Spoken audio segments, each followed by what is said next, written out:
welcome everybody to another episode of Cherry Picking here on Up the Cherries in All Departments. It's episode 38, and the actual thumbnail for episode 37 is a little bit redundant already, seeing as what's happened. We'll come to that in a bit.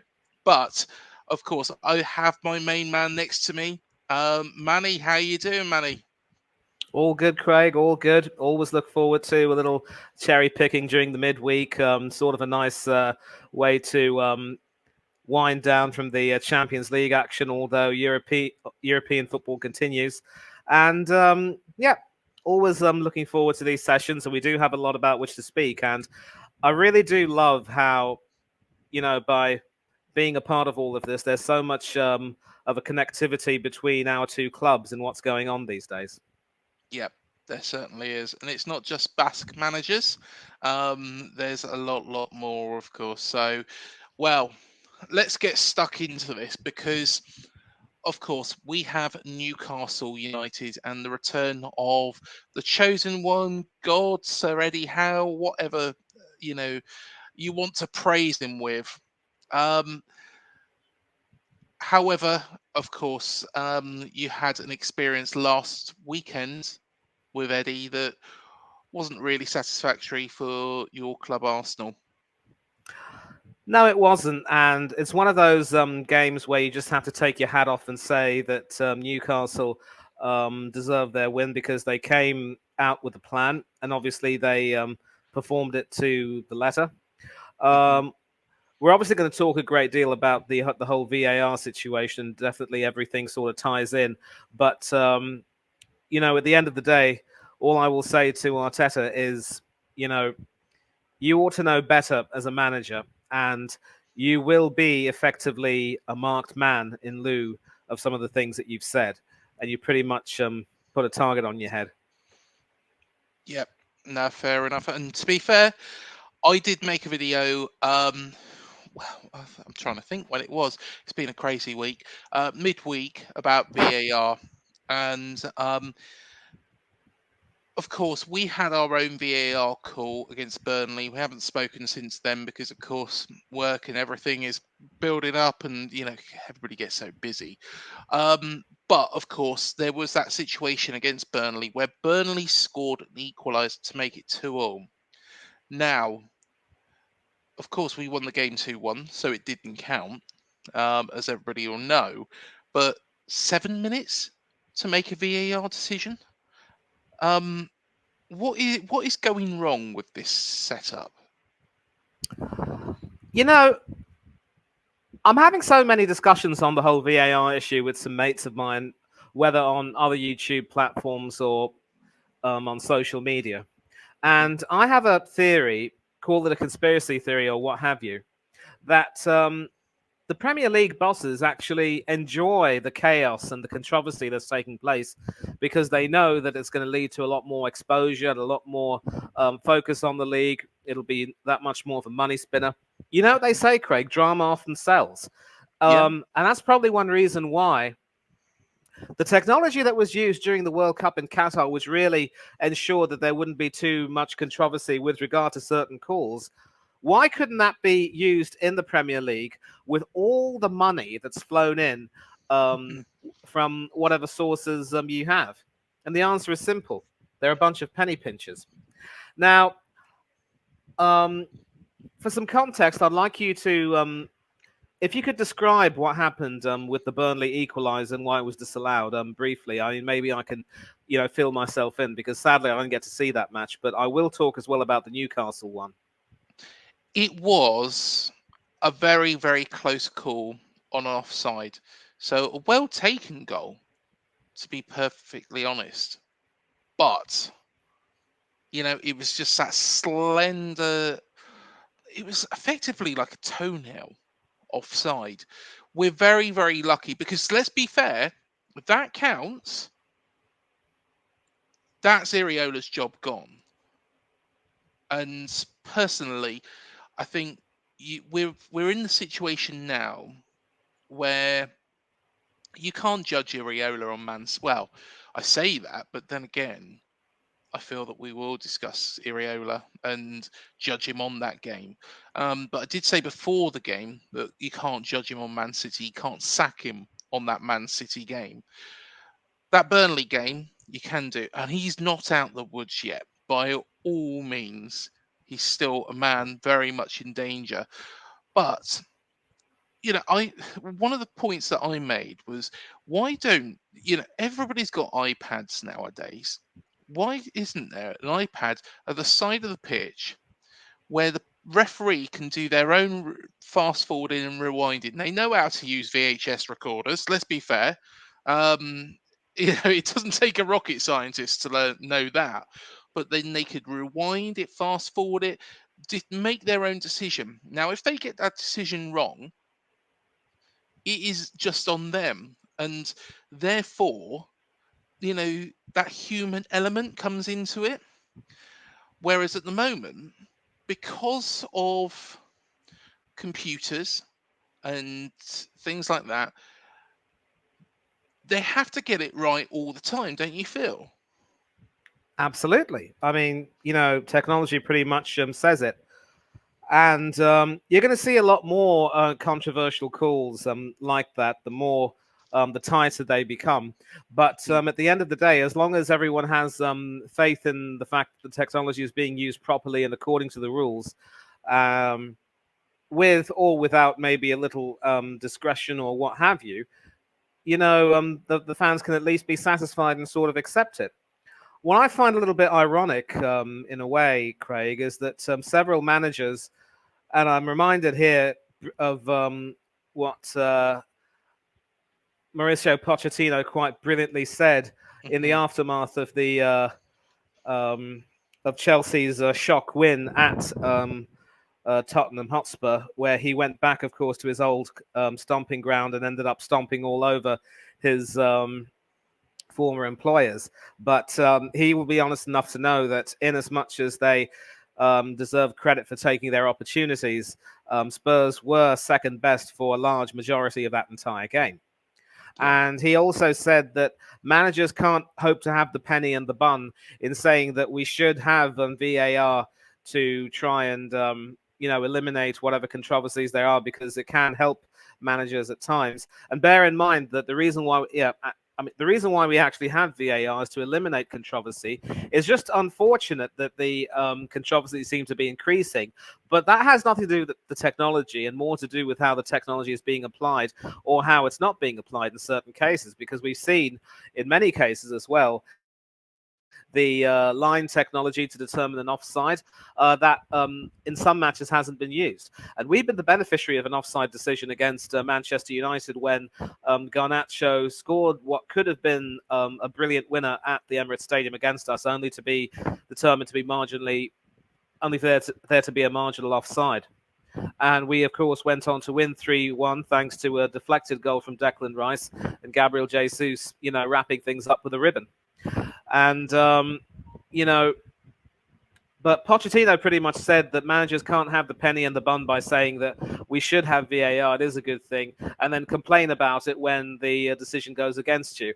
And if you saw that video, he rather cheekily said, "I'm not talking about Arteta, eh?" And a little reference there to the fact that, of course, they shared a 2-2 draw at Stamford Bridge. And, of course, Pochettino and Arteta were teammates at Paris Saint-Germain when Yeah. Pochettino was very much an established professional and Arteta was a youngster. Pochettino, of course, lest we forget, is a former Argentina international. And he was the guy who very nearly scored an equaliser against us in the 2002 World Cup in Sapporo, only for David Seaman to say, "Not tonight, mate." And but without digressing, you can't complain about it. You've got to accept that VAR should be here to stay, and if used correctly, it will eliminate all controversies. But the problem is, I do believe that the Premier League bosses love the drama, they love the controversy, they love the headlines that are being generated. If you have a situation where there is no controversy, where everything works, like clockwork, all hunky dory, and everyone's happy, you're not going to get too many of these headlines. And the more the headlines that are coming in, the more the Premier League bosses are rubbing their hands with glee. And the only problem is that a lot of fans and teams end up getting mugged off in the process. But there can be no, as long as the technology is applied correctly, there can be no complaints about it. And if it was a very marginal decision, let's not forget that marginal offsides are still offsides. And would you rather have a situation where we go back to the way things were, where goals that were blatantly offside are not disallowed? No, I think we have to go along this path and just make sure that slowly but surely we eliminate all of this nonsense and make it crystal clear that the rules have got to be applied to the letter, and in some mitigating circumstances, discretion can be applied. And speaking of mitigating circumstances, I don't know if you're a big fan of rugby union, mate, but I want to shout out a good friend of mine, Hanno Trollope, from and his channel, The Coach's Corner, because he and I were doing some good work for the recent Rugby World Cup. And of course, I had the honor of commentating on the final, and it was a final to remember. Absolutely heartbreaking for New Zealand, and that game hinged on two shoulder barging offences by both opposing captains. The All Blacks captain, Sam Cane, was, sin binned at first, and then it was upgraded to a red card. And so obviously you can see that he was distraught at the very end and really in no mood to to speak to anyone. And Sia Khaleesi, the South African captain, had a similar offence, but because of a marginal sort of circumstance where he turned his head away and didn't go head on into the opposing player's shoulder, he escaped getting a red card and came back onto the field. So it was a case of circumstances being applied in certain cases when foul play is considered. And obviously, in rugby, they send you to the sin bin for 10 minutes, and if they deem that you are indeed guilty of dangerous play, you're off for the rest of the match. I'm not sure that that could necessarily be applied in football, where you can send a player off temporarily for about 3 or 5 minutes to further analyze that and then decide if he goes off the field. I mean, that's going to be something that's going to open a different can of worms. But there are mitigating circumstances. That's what I'm saying. And if there are mitigating circumstances in certain cases, and they can be applied, then that is something that the referees are going to have to agree on, and all of this has to be discussed before the season starts. So it's the referees and the officials that are being so incompetent about it. And all I can say is that whether we are beneficiaries or victims of VAR decisions, we have to take the rough with the smooth and just, move on and trust that over the course of time, everything will work out well in the end. So, I think Iriola will probably feel as though he is a rather lucky bloke with that VAR call, but hopefully this can give him a chance to try to, get some breathing space and continue to help the team evolve a little bit. Just thinking back and staying on the subject of VAR at the moment, and going back to the 90s, when you had referees like Jeff Winter, Mark Halsey, Graham Poll, Paul Durkin, Uriah Rennie. These referees were the top referees in the game, and it feels now that the referees, Michael Oliver was in charge of the game between Chelsea and Spurs the other day, and it feels like that the referees are being overruled by somebody else. So the quality of the refereeing decisions is gone down in the Premier League, but gone up in other leagues where they don't have VAR, like the Championship. Whereas, back in the 90s, I can remember, being down in all the lower reaches of the Football League. Some of the referees that you come up against were atrocious, with some Hmm. very, very poor referees. So is it that these referees now in the Premier League are relying too heavily on VAR, or are they frightened to make their own calls or decisions? Because personally, I think it takes that human element of error out of it, which I would, I'd appreciate, if a referee comes out and says, I've got it wrong. I've got it wrong. I've made a mistake. You know, because you'd expect the Premier League referees to be the top of their game. What we have now is computers making the decision, or people with computers making the decisions, drawing lines on TV screens. And still making mistakes despite that, because I feel for Gary O'Neill and the amount of bad decisions he's come up against.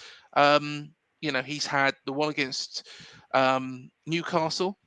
He's had one against Sheffield United, one against Manchester United at the start of the season, and a Wolves fan that I know quite well has also told me that there was one against Luton. I don't know much about that one, but surely it's, if it was a human element of mistake, I'm sure Gary O'Neill could appreciate it more and understand it more. But then again, I feel that, the likes of Uriah Rennie and Jeff Winter and Mark Housey wouldn't make these mistakes because they wouldn't have that to rely back on. I'm going to tell you something right now. No referee is perfect. All those No. referees you mentioned, I mean, yes, they started in the 90s and they also went on to referee in the 2000s. Some Yeah. of them went, I don't know if they went longer than that, but, every single referee over the course of his career or her career has made a mistake or two. Yeah. And I'm not too sure I can necessarily agree because, look, there's no whether or not a mistake is made without VAR or VAR, it's still a mistake, and Yeah. it's sort of like a distinction without a difference, really.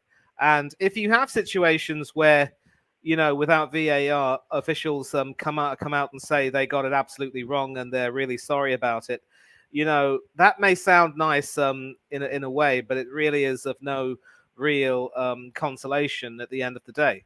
Hmm. But again, in a perfect world, VAR would be perfectly applied, and everyone would respect you, the logic behind the decisions that have been taken, and we could all move on.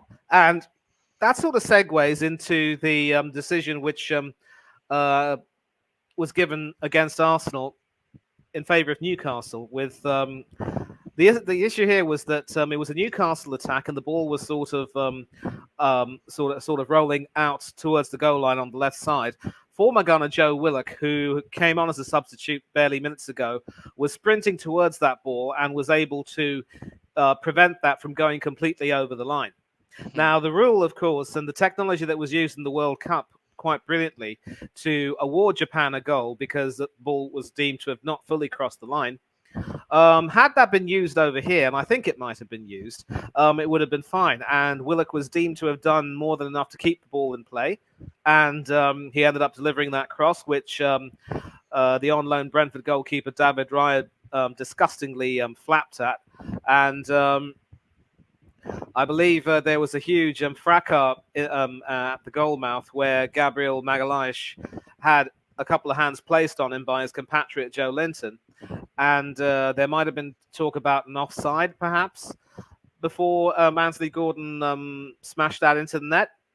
There's an article from BBC Sport over here. I don't know if I would necessarily be able to share it, but I will read this, courtesy of Simon Stone, saying that the decision to award Newcastle's winning goal against Arsenal was absolutely correct, according to the key match incidents panel of the Premier League. This panel has 5 people, including 3 former players and/or coaches, and they decided that there was insufficient evidence to overrule the on-field decision to award Anthony Gordon's goal. Of course, this is an example of how you have to read the fine print, saying there is insufficient evidence to overrule it. Yeah. But the panel also ruled that Kai Havertz should have been sent off for that dreadful tackle on Sean Longstaff, and Bruno Guimaraes should also have been shown a red card for smacking Jorginho behind the head. And the panel also includes 1 representative each from the Premier League and the PGMOL. They review major incidents to assess whether the eventual rulings, including VAR checks, were in fact correct. And while Arteta described that decision as embarrassing and a disgrace, and Arsenal, of course, shamefully backed his comments, which led Gary Neville to call that dangerous. And the FA has now written to the club and Arteta to seek their observations about his comments, and Lord only knows what's going to happen. If Arteta ends up getting a severe reprimand in the form of a touchline ban, so be it. There were 3 areas, of course, around the goal. every single one of them came back in Newcastle's favour. There was no offside. There, Willock kept the ball in play, and there was no foul on Magalhaes by Joe Linton. I think he kept his hands on um, Gabriel's back, but he didn't exactly push him. And they decided by a majority of 4-1 that it was correct that the Newcastle goal stood because there wasn't enough evidence to overrule the on-pitch decisions. Now, it was a 4-1 split, so whoever voted that the Newcastle goal shouldn't have been awarded um, um, should be awarded for his bravery. The panel also noting that Gabriel had gone to play the ball before Joe Linton touched him, so no foul was in fact committed. But again, there were other decisions, of course, and that's sort of the way it is. So it's good that they now have this panel to check a lot of these decisions. And in retrospect, if they can do this for some of the decisions, including the Burnley equaliser that was chalked off in your favour, then that would be good. As long as they're taking attempts to make sure that errors are effectively stamped out of the game, that's fine. And of course, with the Cricket World Cup ongoing, the way that they're using the technology to determine whether an umpiring decision is correct or wrong is done in such a way that the umpires don't lose any respect. So if that can happen in cricket perfectly, why not in football? And I think it's also got to do with the fact that certain referees are quite egotistical, and sometimes they feel as though their words should never be questioned. And I can understand how Arsenal would feel about Willock keeping the ball in play, because United, of course, were dudded by one decision where Rashford was deemed to have taken the ball out of play and not brought it back, although angles did show that there was some part of the ball on the line. And again, if the technology had been used then, maybe it was, maybe it wasn't. Had it been used then nobody would complain about the decision. And there was also another instance in the Aston Villa Crystal Palace game at Villa Park where the referee made the correct decision to penalise Omar Richards for a foul on Ollie Watkins and Yeah. award a penalty because he got Watkins first before getting the ball. So even after taking a look at he awarded the penalty and then VAR called him, but even after taking a look at VAR, he stuck to his decision. So there are some instances where sometimes the referees are able to, take a look at everything and then have the final say. They can take a look at it and decide if if VAR, sort of backs them up or not. And as long as it's used properly, there should be no complaints. But again, we're seeing so many issues of, incompetence from the officials involved, the lack of preparation, the lack of any due diligence. And I think it's music to the ears of the Premier League bosses, Craig, because they love the Yeah. controversy. And as long as it continues this way, they're happy, even if it means mugging off fans and clubs who may be docked points through hardly any fault of their own. But having said that, I take the view that when it comes to any sport, you've got to accept that refereeing decisions are part and parcel of the game. You take the rough with the smooth. Don't get me wrong. I mean, I would obviously feel gutted, but you wouldn't necessarily see me going ahead and saying that refereeing decision was what cost us the game. We lost the 2001 FA Cup final to Liverpool, despite Liverpool committing so many fouls and handballs that weren't penalised, and then Michael Owen scored that double to break our hearts and break our streak of never losing to Liverpool in the cup final. But there were some of us who were absolutely hopping mad, quite livid and heartbroken. But I'm reminded of a quote: "Don't get bitter, get better." And next season we won the double. Yeah. Fair enough. Fair enough. That's what I love about this show is because, there was me. I was having a good rant and rave, and you brought it all back down to, to be honest, Maddie. So no, it's very, very good. Very valid points you've made there, and Thank you. yeah, maybe I preempted. It was like, no, no, VAR should be scrapped. Maybe it shouldn't be. So Mate, listen, for what it's worth, you're not the only one who thinks it should be scrapped. Several people do. All I'm saying is, sometimes we just need to keep things in perspective, yeah? most definitely, most definitely. Well, let's look at Sir Eddie Howe's team. And of course, they're coming up against Bournemouth this weekend. Um, and of course, we got that win against Burnley. Great. But we was beaten 6-1 against Manchester City.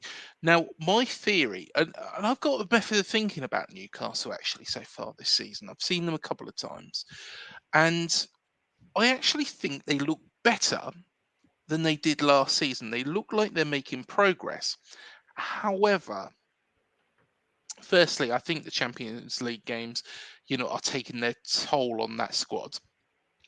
But secondly, I think the quality of the rest of the league has improved. So you've got Liverpool who have improved, you've got Spurs who have improved, Arsenal and Man City have improved further on where they were last season. And I think that's really where Newcastle are at the moment. That they shouldn't be disheartened if they don't match what they did last season. That's how I see it, because they're still a quality side. But do you think this Newcastle side, considering the result last weekend, are more dangerous this year, or do you think they were more dangerous last year? Because we got 2 draws against them last year under Gary. Oh yeah, those were the days, my friend. You thought Yeah, they'd never end, and sadly they did.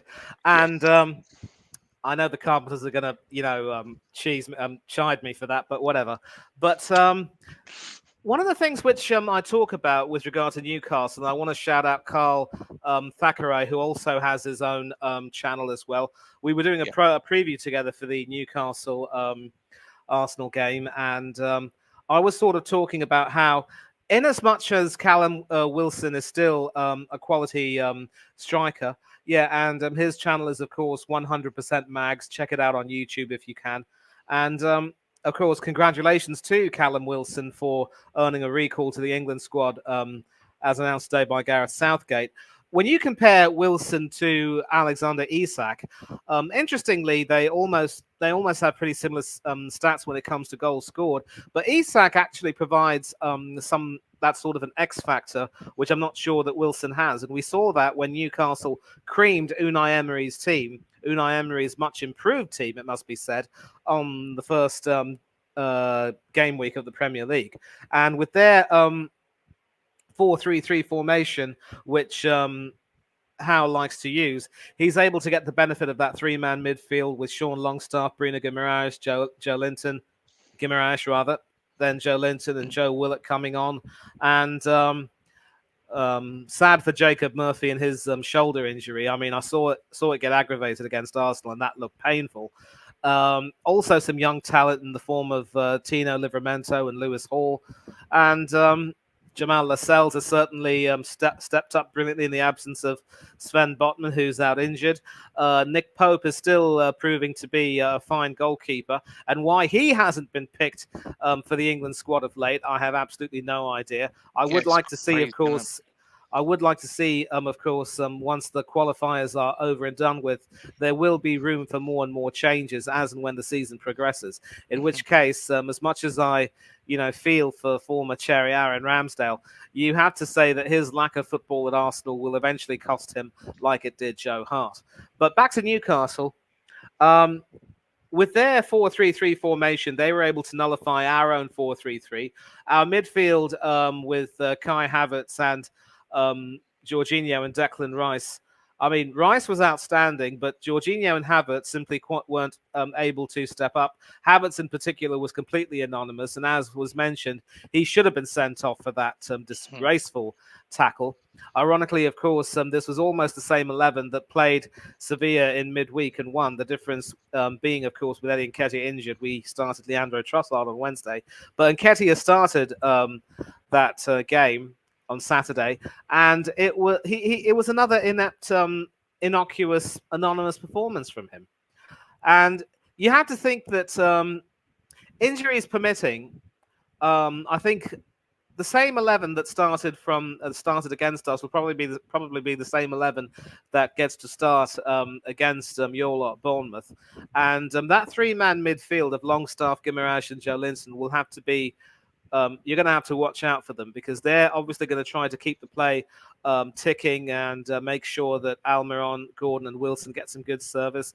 Almiron, in particular, I refer to him as 24 karat magic because of the 24 on his jersey. He has looked really sharp this season. It's just as well that Isak is out injured because he also lends a great deal of pace and incisiveness. But Wilson is a more than capable replacement. I don't know if I don't. I think Gordon. I don't know if Gordon's going to be fit. The absence of Sandro Tonali, of course, who has been banned for the rest of the season due to his betting scandal, is a loss for them because ever since coming in, he's slotted into that midfield like, a hand into a glove, and he's really produced some good stuff, especially in the Champions League against PSG. He's been one of their better players, and it is no coincidence that with his absence, the team has declined a little bit in the Champions League. Now they're finding out that it's not all roses in the garden. But this 4-3-3 formation will certainly look to try and build from the back. And of course, I think Dan Burn might be a doubt, of course, because he got injured as well against Arsenal with a hamstring problem. So it could either be Lewis Hall or Paul Dummett who steps into the breach, or it could be Kieran Trippier who moves across to play at left back, which I despise. I think if you don't have a left foot, you have no business being a left back. But that's just me. Sorry, Dennis Irwin, but that's my opinion. And if Trippier moves to the left back position, Livramento then comes in. So Howe does have some options, and how Eddie works with those options will be key. And so Iriola will definitely have his work cut out to try and nullify the threat that this team will pose. But with Burn being out, you could say burnt out. Howe will certainly keep Iriola guessing, and so Iriola is just going to have to find a way to try to make his players and his system work. And personally, I think this might be the best time to play Newcastle because of the amount of injuries that they've got. However, and I'm going to go on to our game against Manchester City, and of course, Iriola. I said at the start of this show, he was never going to get judged from me on that Manchester City game. We didn't expect to go up to the Etihad and win. There was no way in a million years. However, I think you have to, because our defensive work, for the first 3 goals, forget about Doku and how good he was, and he was good. He's a talent, but it seemed like there was no man marking. It seemed like they lost their players. And defensively, we can't be doing that. Playing too deep, it's never worked for us. And do you see that? Do you feel that Iriola should be judged on that 6-1 defeat? Considering, let's be fair, Scott Parker, did a lot better. Okay, yeah, he got 4-0 defeat, but I think it was a better performance. If I compare the two, it was a better performance that Scott Parker delivered last season. That's saying something. 9-0 against Liverpool. That says it all. And that's partly why Scott Parker was given the boot. Yeah. Of course, we all know that it was the aftermath of that really saw him given the boot. And I've actually got the City Bournemouth game up right now. And I knew that it was going to be a City win, but it really made me sad to hear about the result in that case. And interestingly, City started with a 3-4-2-1, and Bournemouth went with a back five.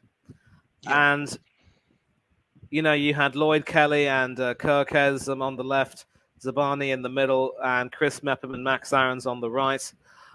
Billing, of course, fresh from that goal, top billing against Burnley. Then Tavernier, Christie, and Scott. Scott getting injured obviously hasn't helped. And, I wonder if I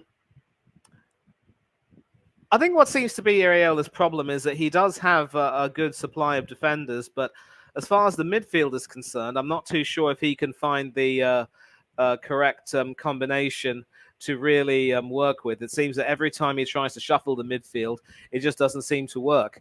And then, of course, he had Brooks and Rothwell on the bench along with Atara and Sinistera. Sinistera and Kluivert, of course, did come on late in the game, and Rothwell came on for Scott with his injury.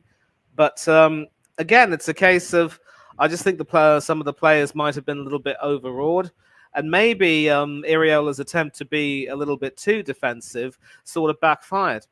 And one of the things about the 5-4-1 formation, Craig, is that Burnley have been, of course, used that more often than not. And they've still seen some goals go past them.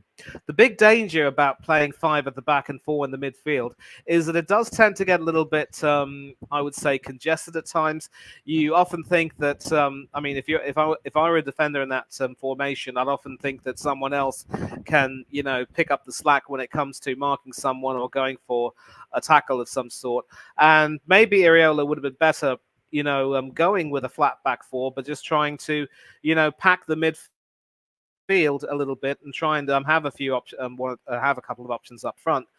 Obviously, Doku terrorized them, and it's good to see that City have uncovered another new talent, and they seem to also be they seem to have recovered, of course, from that little blip they had, including losing to Arsene, of course, Gary O'Neill's Wolves.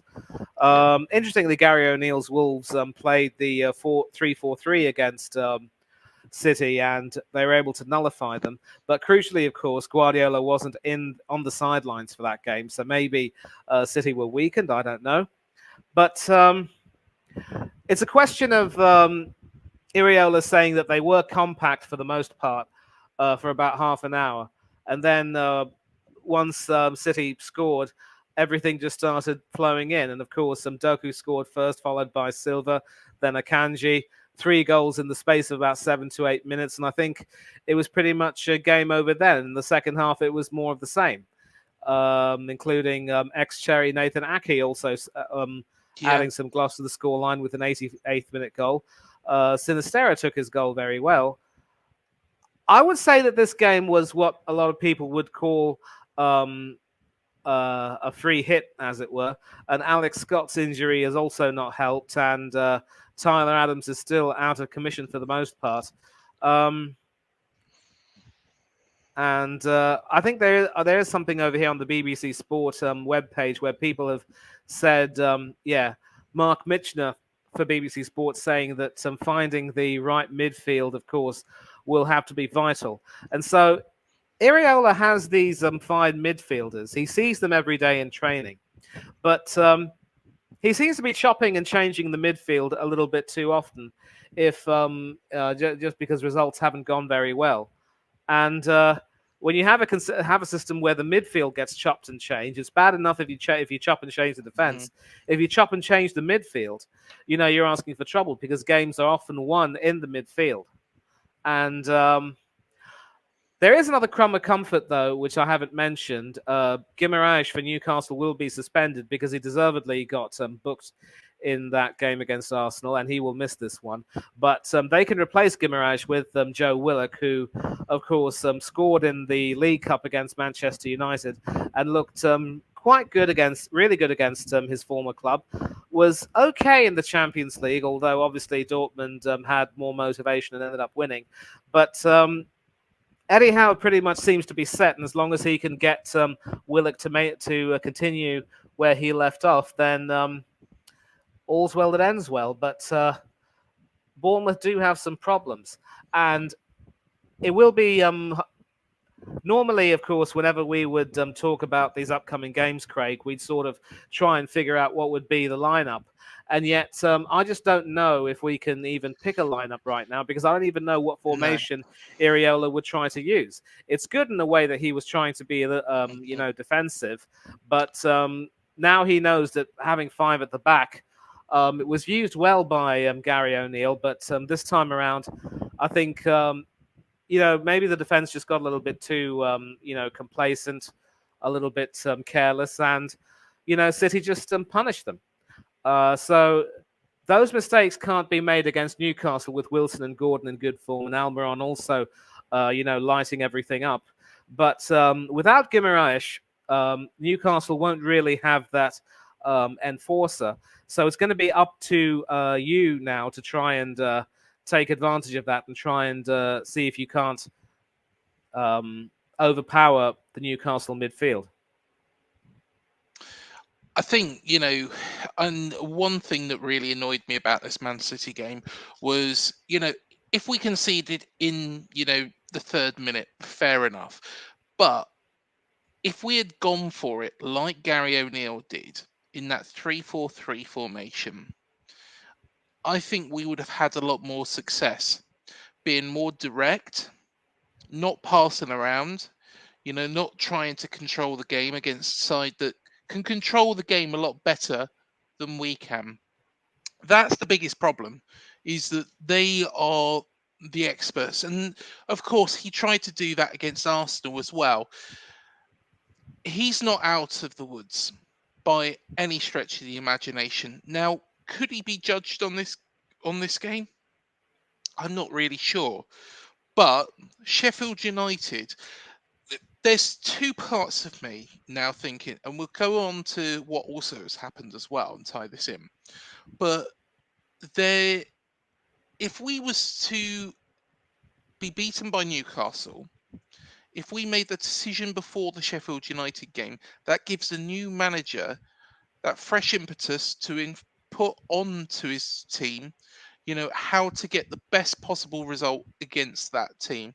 And let's be honest, that is a 6-pointer, Sheffield United, considering they've got their first win now.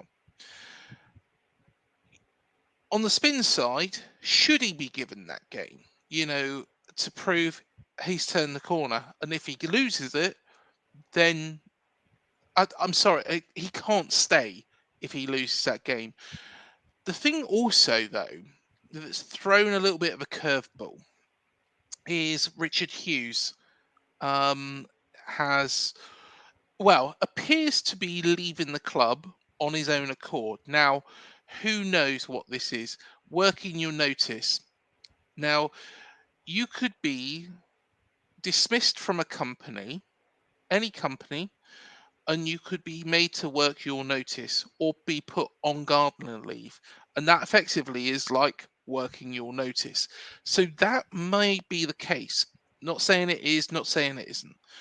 But at the same time, you know, if that decision has been made by Bill Foley himself and not Richard Hughes, that kind of says that Bill Foley doesn't blame Iriola because Richard Hughes, believe it or not, they reckon had quite an impact in Gary O'Neill being dismissed. Maybe it's not actually Bill Foley turning around saying you're the problem, not the problem, Iriola. Maybe you're not the right man for the job, but the man that put you there is the man who is being pushed out the door. It's an interesting one. What's your verdict on that? And do you feel that, considering that situation, do you think that Iriola needs to now be given more time because Bill Foley might have blamed Richard Hughes? Or do you feel get beat by Newcastle, get beat by Sheffield United, he's got to go? Well, let's make one thing crystal clear about Sheffield United. They were very fortunate, of course, to have beaten Oh, Wolves, yes. and Gary O'Neill was absolutely seething with that. But all of the issues that plagued them when they lost to Newcastle 8-0 and 5-0 to Arsenal, Mhm. they're still remaining, and this fortuitous win, of course, won't really change that. I know, of course, that you lot beat Burnley by the same scoreline, 2-1, and you also had your share of fortune too. Yeah. But Bournemouth and Sheffield United, Craig, are chalk and cheese because um, in as much as Bournemouth haven't exactly played to their potential this season, I do see a team in them. Hmm. With Sheffield United, they literally look lambs to the slaughter almost every time they come out and play. They have shown some really good spirit, I will accept, in certain games, including against Tottenham, where they were very, very unlucky to have lost that in the last few minutes of the game. But they are still, for the most part, a team which a lot of people think will still go on to eclipse even the likes of Derby County and others as among the worst teams to play in the Premiership. I mean, I don't know why they're making that prediction personally, but Sheffield United still aren't out of the woods yet. And when it comes to this 6 pointer, I think the boys will be motivated. And, the Newcastle game as well, you said it, this could be a good time to play them. Because they're in a sort of an odd situation right now where they feel as though they are capable of producing some magnificent performances, but they've also started to, stutter and stammer a little bit. Hmm. When you have the PSG results um, being followed by two unfortunate defeats to Borussia Dortmund home and away. Um, I don't know if it's necessarily given them a knock to their confidence and self belief. Also, let's not forget that the reverse against Liverpool, where Liverpool were down to 10 men, could have been 9, and Newcastle were ahead, only to end up having their pockets picked by the Robin Hood figure of Darwin Núñez. Um, in as much as they'd like to think that they've turned the corner, that particular game will still be at the back of their minds. And they didn't really offer very much against us. We offered nothing against them either. And I suppose they deserve credit for being opportunistic with that goal, and they deserve to win the game. But they're evolving as a team, and they're getting used to the prospect of playing in the Premiership and in Europe and trying to balance everything very much in the same way that Unai Emery's Aston Villa are doing right now. And speaking of them, they will be kicking off against RZ Alkmaar at Villa Park in the next 7 or 8 minutes or so. That should be an easy win, given that they, melted the Cheese Boys on their home turf Yeah. last time around. And yeah, so both Emery and Howe are still trying to sort of grapple with that prospect of the teams, playing in the Premiership and in Europe. And although Emery's had experience of that, Aston Villa haven't had that for a long time. Newcastle haven't had that for a long time. So you could say that they're evolving and trying to find themselves and really, maintain their confidence. And as much as losing Tonali is a blow, Guimaraes going is also a bit of a blow for them as well. Although I'm sure that Joe Willett can come in and definitely do a fine job. Losing Dan Burn means that they will have to reshuffle their defence a little bit. Whether they give Dummett a chance or Lewis Hall or shift Trippier to the right and bring Livramento in, as I said, Howe will keep Iriola guessing. So I'd like to think that. You know how there's a saying that the best thing about hitting rock bottom is that the only way you can go is up? You hit your rock bottom last season when you lost to Liverpool 9-0 in Anfield, and Yeah. and obviously with Scott Parker being sacked, you knew that the only way you could go was up, and Gary took you up and kept you up. And I think Iriola now realizes, and the players do realize that that really should be the last time they allow themselves to lose that badly.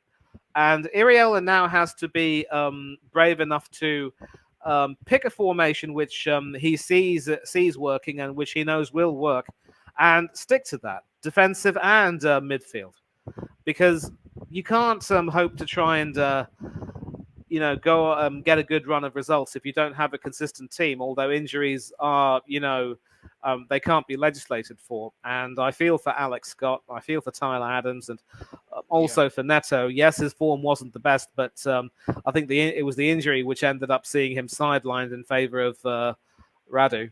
And Bournemouth do have some problems, but this Newcastle game could be the test for them. And in theory, I would definitely like to see him get the Sheffield United game and secure the win. Although I just wonder if you beat Sheffield United, will that just be delaying the inevitable? And that's another question that can be asked. Hmm. And now to Richard Hughes. We've got our own Richard Hughes in the form of Edu Gaspar, former Yeah. Invincible, of course. And I would say that when it comes to his legacy as a player at Arsenal, he has no real legacy to speak of. He was more of a bit part player in the double winning season of 2002 and in our success in 2004 when we won the Invincible title and also the 2003 FA Cup in between. He never really contributed that much. And him, of course, being in that Richard Hughes style capacity at Arsenal, it elicits a lot of divided loyal reactions from the fan base, not loyalties, but reactions. People are willing to blame him for our continued failures, especially in the transfer market. And there has to come a time when he has to finally be made to answer for his own issues. Now, it was Foley who actually made the decision to sack Gary and bring Andoni in. Yeah, And there's no real way that he can suddenly go back on that without giving Iriola a good run in very much the same way that Graham Potter was given a long run at Chelsea before eventually it was decided. I mean, it was Bowley who decided that Potter had to go. I don't think Foley is going to be that desperate to make that decision, having, thrown in his chips with Iriola. And I do understand a lot of the fans who were saying, we have to give this time. There's no way that we can just, throw the baby out with the bathwater. We have to, let things take their course and allow Iriola to try to stamp his mark. And injuries haven't helped him. But then, of course, in as much as you can't legislate for injuries, you also can't allow the injuries to sort of impede your own ability to make the most of what you have right now. We're dealing with some injuries right now. We fielded more or less our first team against Sevilla, and we were lucky that we didn't have too many injuries, although the sight of Bukayo Saka limping off with a problem with his calf or his shin or whatever, it wasn't a good look, and I do worry about that poor boy. And it's unfortunate, but as you said, it is a results business. So I think in my heart, Iriola will be given a little bit more time. He will certainly be given until the Sheffield United game to try and get things together. And I back Bournemouth to beat Sheffield United, no doubt about it. I just think that, Sheffield, of course, they huff and they puff and they provide a lot of grit and determination. But I think now the Bournemouth players realise that they can't allow their own carelessness to keep costing them games and points. Maybe this will no, be the start of them turning the corner. definitely. And I think, I think Foley, if he is behind, Richard Hughes potentially leaving the club, it's all rumours at the moment until it all comes out. Richard Hughes has done a good job throughout the years and balancing the books. Of course, when he was relegated and selling Nathan Ake and Callum Wilson for decent amounts of money, which has helped us jump back into the Premier League. But, I think Richard Hughes has suggested to Bill Foley Iriola's name. And maybe if it is a Bill Foley decision, he's holding him accountable to that. And like any place of work, people will be made accountable for their errors. So I can understand what Bill Foley is doing here, if that is what is happening. Um, but at the same time, if he feels that Iriola is an error, and we should have kept with Gary O'Neill, and he shouldn't have listened to Richard Hughes. How long does Iriola have? I think he has to be given due to if this is the outcome with regards to Richard Hughes, he has to be given to the Sheffield United game. If he doesn't get any points on the board after that Sheffield United game, then Foley is going to have to put that error correct himself. And what he does after that, he's not a footballing man. He's a clever businessman, but he's not a footballing man. He takes a lot of advice. Who knows? Who knows? But I think we've probably covered pretty much everything for this week. So, of course, we have got Newcastle this weekend. Who have the Gunners got, Manny? Well, ironically, we've got Burnley, who you beat 2-1. I certainly don't see them, trying to, take out their frustrations on us. But we have no excuses now for not turning up. And the biggest fear that I have is that given our injuries, especially to our strike force or now, and whoever have you, we're pretty much down to our bare bones when it comes to the bench. So it could very well be that we end up picking the same team which started against Sevilla on Wednesday. And all we can do is hope and pray that they come out in one piece. But given how well Leandro Trossard played as a false nine, I can safely say that if I never ever see Edward Nketiah playing up front for Arsenal again, it will be too soon. And that is hopefully how it will go. I still do not rate Kai Havertz. I still do not like the way he's being shoehorned into the team to try and justify the amount of dosh that was spent on him. Yeah. Jorginho is plodding away and he is capable of a few moments of magic, but let's be honest, I think his best days are long gone. Declan Rice is proving that he is a shrewd buy, but then when you're purchased for over 100 million bob, you know you have to keep proving yourself practically in every game. Otherwise, people are going to ask a lot of questions. And Takahiro Tomiyasu is better at left back than Alexander Zinchenko, although we never should have gotten rid of Kieran Tierney. David Raya isn't really too much of an improvement on Aaron Ramsdale, but for what it's worth, we are keeping clean sheets. I just worry, though, that because Ramsdale was doing the same thing last season before completely imploding, that the same thing might happen with Raya. Neither of those two guys are fit to lace the boots of Emi Martinez, who is of course playing right now as we speak against RZ Alkmaar. So, yeah, we've got our problems too, and at least we can. I mean, I'm not going to compare myself to you boys, Craig, because thankfully, heaven forbid, we are not in a relegation battle. At least not yet under Arteta, although we very nearly were in his first full season with us. We still, are not completely out of the woods when it comes to making sure that we get the results we want and the success we want as of yet. Still time, though. Still time. No, fair enough. I'm sure you'll be fine, Manny. But let's round it up there. Thank you everybody for joining us. Remember to hit the like, subscribe, bell button. Follow us on the Talksport network and also on Spotify, Google Podcasts, Apple Music, wherever you want to listen to us. But until the next one, up the cherries. We'll see you soon.